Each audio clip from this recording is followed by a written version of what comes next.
Olá pessoal, tudo bem com vocês? Como é que vocês estão? Espero que muito bem, com saúde, com paz, com tranquilidade, sem ansiedade. Então a gente vai continuar os nossos estudos. A gente está falando sobre literatura, então lembra que simbolismo, parnasianismo, a gente viu na aula passada, e agora a gente vê parnasianismo. São dois movimentos. Bom, a gente viu o parnasianismo e agora a gente vê simbolismo. São dois movimentos que eles ficam muito próximos porque eles têm uma reação sobre coisas que aconteciam naquele momento, naquele contexto social, mas ao mesmo tempo eles são antagônicos. E mesmo sendo antagônicos, eles se completam. Então, quando a gente fala de parnasianismo, a gente fala automaticamente de simbolismo, ok? Lá no livro 3, nosso livro didático, a partir da página 29, tá? Para começar, como eu sempre tenho feito, né, para a gente sensibilizar, abrir a cabeça, e eu sou muito imagético, né? A imagem me ajuda muito a gravar, fixar coisas. Então, olhem essa imagem. Nós temos aí um quadro do pintor Paul Gauguin, pintado lá em 1892, bem nesse contexto que a gente está falando, sobre esse contexto. E ele é um quadro considerado um quadro artisticamente do simbolismo. O que a gente percebe? Primeiro que a gente percebe 2 ou 3 planos. Então a gente tem uma mulher nua deitada sobre a cama. Lá atrás nós temos uma figura, né, lá no canto esquerdo. E depois, lá no terceiro plano, a gente também que vê umas montanhas, parece que é um anjo. Enfim, o que a gente vê de significados aqui, de sentidos aqui? Primeiro que a gente está falando de um sonho, a gente está falando de uma visão, às vezes essa confusão do real por imaginário, para aquilo que se sonha, que não se sonha, aquela figura de preto, né, sentada lá, meio macabra, né, no pé esquerdo da cama. Então, lembrem-se desse quadro quando a gente estiver conversando sobre o simbolismo um pouquinho mais à frente, tá bom?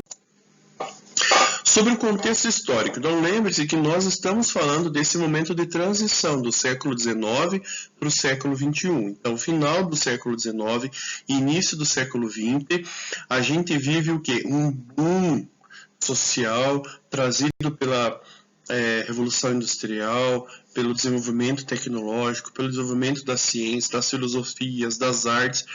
Então, a sociedade ela deu uma guinada nos finais do século XIX, início do século XX, ali, incrível, muito, né? As pessoas, acho que se perderam em meio a todo esse desenvolvimento acelerado. Um dos pontos, né, de confusão é a tensão política que se viviam nas colônias e nas metrópoles, vamos dizer assim, chamado de neocolonialismo. Por quê? Porque as colônias elas já não eram mais colônias, elas desenvolveram, elas se tornaram auto-independentes, né? Então, umas entraram em guerra, outras pediram a independência. Então, esse fato de você se desprender da coroa, vamos dizer assim, trazia essa tensão política, né? As crises dos valores, eles vinham acompanhados de uma desconfiança que se tinha sobre o progresso industrial. Por exemplo, será que todo esse progresso, toda essa inovação, tudo isso de bom que está acontecendo na nossa sociedade, ele realmente é bom? Ele realmente é positivo para a sociedade, para o mundo, para o meio ambiente, para as pessoas, para as famílias, para as instituições? Então, essa crise, né, de valores, essa desconfiança daquilo que era chamado de progresso, era muito forte nesse momento. E, por outro lado, existia um descrédito na ciência e uma diluição muito acelerada da moral. Então, o Zygmunt Bauman ele escreve um livro, agora, né, no nosso tempo, chamado A Sociedade Líquida. E é mais ou menos isso, né? As relações elas se diluem, elas não são mais sólidas. Então, a ciência ela é meio que desacreditada, porque a ciência era tão boa assim, por que ela trazia fome, guerra, por que ela destruía as coisas, né? Então, essa crise era aquilo que levou o escritor simbolista, o artista simbolista, a se manifestar nas suas obras, nos seus escritos. Como eu disse para vocês, está escrito errado ali, me desculpem, é uma reação ao cientificismo. Tá? Então, essa idolatria da ciência trouxe para os artistas uma reação de que realmente se pensasse, se refletisse, se realmente tudo aquilo que era científico era saudável. Tá? Por outro lado, eles pregavam, os simbolistas, um apego àquilo que fosse vago, aquilo que fosse inefável. O que é inefável? Você não consegue explicar, você não consegue traduzir em palavras. Abstrato, incorpóreo, ou seja, não é material, no campo das ideias, do ideal. A ciência, ela caminha por mais ou menos como? Então, existe um objeto, esse objeto precisa ser testado, se ele é testado, ele tem que ser repetido, e ele repetido, ele é comprovado. Então, a teoria científica ela é comprovada nesse sentido, por meio do objeto, dados, fatos, experimentos. E é justamente isso que os simbolistas criticavam e reagiam. Né? Eles preferiam aquilo que fosse vago, aquilo que fosse inexplicável, aquilo que fosse abstrato e até anticientífico. Tá? O marco inicial do simbolismo no mundo começa lá na França, com um escritor chamado Charles Baudelaire. Ele escreveu uma obra chamada As Flores do Mal. É um baita livro. É pesado, interessante, é reflexivo. Indico a leitura desse livro. Okay? As Flores do Mal, do Charles Baudelaire, em 1857. Lembre-se que as coisas elas demoram um pouquinho para chegar aqui no Brasil. Então, por isso, o nosso simbolismo aqui vem um pouquinho depois. Mas o simbolismo na Europa começa com essa obra, vamos dizer assim, o marco inicial é As Flores do Mal, do Charles Baudelaire. E ele traz o que de diferente? Ele traz uma linguagem muito inovadora, comparando, olha só a doideira, a criação poética com uma criação cósmica. Então, pensa lá nos cosmos, que se fazem os poemas, que se fundem as ideias dos poemas. Olha que interessante isso. Como eu disse para vocês, a criação poética ela se aproxima da criação cósmica. Olha que doideira. E para o simbolista, eles se acreditavam, ou eles viam os outros colegas deles como um intérprete que manifesta e reconhece os símbolos das ideias por meio de objetos do mundo sensível. Então, não é do mundo visível, é do mundo sensível. Olha que loucura que é isso. Quais são os aspectos do simbolismo? Então, usa-se muita metáfora e ambiguidade. Então, metáfora é uma figura de linguagem que diz o que não quer dizer, querendo dizer. E a ambiguidade é falar alguma coisa em contrapartida a outra. Só que, às vezes, uma palavra pode ter dois sentidos. Isso que é ambíguo, né? Múltiplos significados também é uma característica do simbolismo. Por quê? Porque o simbolismo, o terceiro ponto aí, ele prefere sugerir ao explicar. Então, por exemplo, se você tinha um amigo que era simbolista e vocês estavam passeando na rua e vocês viam um cachorrinho lá tomando água, o teu amigo simbolista ia dizer: animal de quatro patas, mamífero, peludo, matando sua sede, um pote da substância que gera vida, composta por 2 átomos de hidrogênio e 1 de oxigênio. Olha só, ele não vai falar, é um cachorro. Ele vai dizer tudo isso que eu disse para vocês. Ele sugere ao invés de nomear. Por isso o simbolista também era chamado de sugestor, né? Aquele cara que realizava a arte da sugestão, que jogava com a sensibilidade e com as sensações. Isso é muito importante, tá?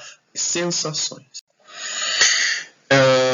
Falando nas sensações, se explora muito no simbolismo essa percepção dos sentidos acompanhado de uma reflexão intelectual. Então, o simbolismo, ele joga com a duplicidade das coisas também nesse sentido, né? Em brincar com os sentidos e propondo uma reflexão intelectual, uma reflexão da mente.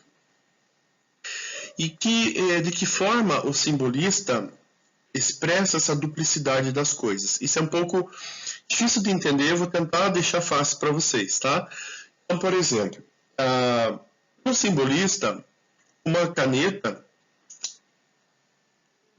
é dupla, porque ela tem uma forma, ela tem uma imagem, e o nome disso aqui é caneta, né? A palavra caneta. Só que a palavra caneta, aliás, isso aqui, esse objeto, ele tem significados e sentidos diferentes. Como assim? Por exemplo, qual é o sentido ou significado de uma caneta para um escritor? É a mesma para um psicopata? Para um assassino? A caneta vai ter o mesmo sentido, o mesmo significado que tem para a gente que está na escola, que estuda, que escreve, para alguém que é analfabeto? Será que aquele analfabeto não sonha em ter uma caneta, em usar essa caneta para que ela for feita, né? Que é escrever? Então, vejam que, nesse sentido, os simbolistas têm muita razão, né? Porque às vezes aquilo que algo é para mim não é para você, embora a gente esteja falando da mesma coisa. Olha que interessante isso. Principais características. Então, nós temos uma linguagem sugestiva. Então, lembre-se que o simbolista ele não vai dizer o que é, ele vai sugerir. Esse segundo ponto, já falei algumas vezes dele para vocês, é bastante importante vocês guardarem essa palavra. O que é algo sinestésico? O que é sinestesia? É a mistura dos sentidos, ou falar dos sentidos. Como, por exemplo, uma figura de linguagem que se chama sinestesia, ela vai dizer assim, por exemplo, que o perfume daquela menina era um vermelho rubi. Então pensa, como que um perfume é vermelho? Percebem a mistura das coisas? Então, a sinestesia é isso, é misturar sentidos, tá? As cores têm perfume, os perfumes têm cores e assim por diante. Explora-se a musicalidade, então fala-se de sons, de rimas, de ritmos. Temas do inconsciente são muito explorados, como, por exemplo, falar da alma, do sonho, da loucura, da espiritualidade. Então, essas são as principais características do simbolismo. O simbolismo ele tem como apoio, como base muito forte, para quem gosta de psicologia, para quem vai fazer psiquiatria, para quem gosta dessas coisas, né, do inconsciente e tal, o simbolismo se apoia na teoria estrutural da psicanálise de Freud. Então, Freud, quando ele estrutura a teoria da psicanálise dele, ele diz que nós somos compostos, né, a nossa estrutura inconsciente, ela é formada por id, ego e superego. O id seria o impulso, seria o instinto, né? Fácil de lembrar. Id, instinto, impulso. Ou seja, é aquilo que me vê o chocolate e eu quero comer inteira essa barra. O ego, ele é a razão, ele é o mediador. Ele vai dizer assim, talvez eu queira essa barra, mas eu não vou comer tudo agora. E o superego é o cara que vai colocar a gente nos trilhos de volta, né? Somos nós mesmos, né? A nossa parte do nosso inconsciente, chamado também de moralidade. Ele vai dizer assim, Roger, será que é saudável comer uma barra inteira de chocolate de uma vez só? Então veja que você não é você, vocês são três vocês, né? De forma inconsciente. A gente nem está falando do consciente ainda, ok? Então essa estrutura da psicanálise de Freud é o que vai também ser uma base do simbolismo. Vejam essa imagem, é um outro quadro do Paul Gauguin, que é o simbolista. O nome desse quadro é De onde viemos, o que somos e para onde vamos. Então, de novo, a gente está falando de três planos aqui. Percebam que a gente tem o primeiro plano, a gente tem um bebezinho, tem um cara em pé colhendo um fruto e tem um senhor sentado ali no canto. No segundo plano, nós temos ali uma estátua, nós temos duas pessoas abraçadas lá atrás, nós temos um cachorro e tal. E lá no terceiro plano, a gente meio que vê umas montanhas, umas árvores, né? Uma mistura dos cenários ali. Então, o Paul Gauguin, com esse quadro, ele tenta responder a grandes questões da humanidade, que é justamente isso. de onde viemos, o que somos e para onde vamos, né? Então a gente percebe as 3 fases da vida, então o nascimento aqui à minha direita, no meio a vida adulta e a simbologia de comer o fruto é acesso ao conhecimento, e a morte, né, que é o destino de todos nós. Um exemplo de um poema simbolista é de um poeta brasileiro chamado Afonso de Guimarães. Ele escreve assim: cantem outros a clara cor virente. Cantem outros a clara cor virente, do bosque em flor e a luz do dia eterno. Envoltos nos clarões fulvos do oriente, cantem a primavera, eu canto o inverno. Para muitos, o imuto céu clemente é um manto de carinho suave e terno. Cantam a vida e nenhum deles sente que desencantado vai o próprio inferno. Cantem esta mansão onde entre prantos cada um espera o sepulcral punhado, de úmido pó que há de abafar-lhe os cantos. Cada um de nós é a bússola sem norte, sempre o presente pior do que o passado. Cantem outros a vida, eu canto a morte. Então veja que poema simbólico, né? O que é cantar aqui? É falar sobre, né? É discutir. E veja que ele fala muito da morte, ele fala de algo fulvo, algo imoto, algo desencantado, ele fala do pó. Então veja a bússola do norte, né? Então vejam que há muita simbologia aqui. E também tem características da linguagem simbolista aqui, que são 2. A aliteração e a assonância. Gostaria muito de que vocês guardassem isso. A aliteração é o jogo que se faz com as consoantes. E a assonância é o jogo que se faz com as vogais. Eu percebo no poema quando nós temos muita letra T, todo marcando.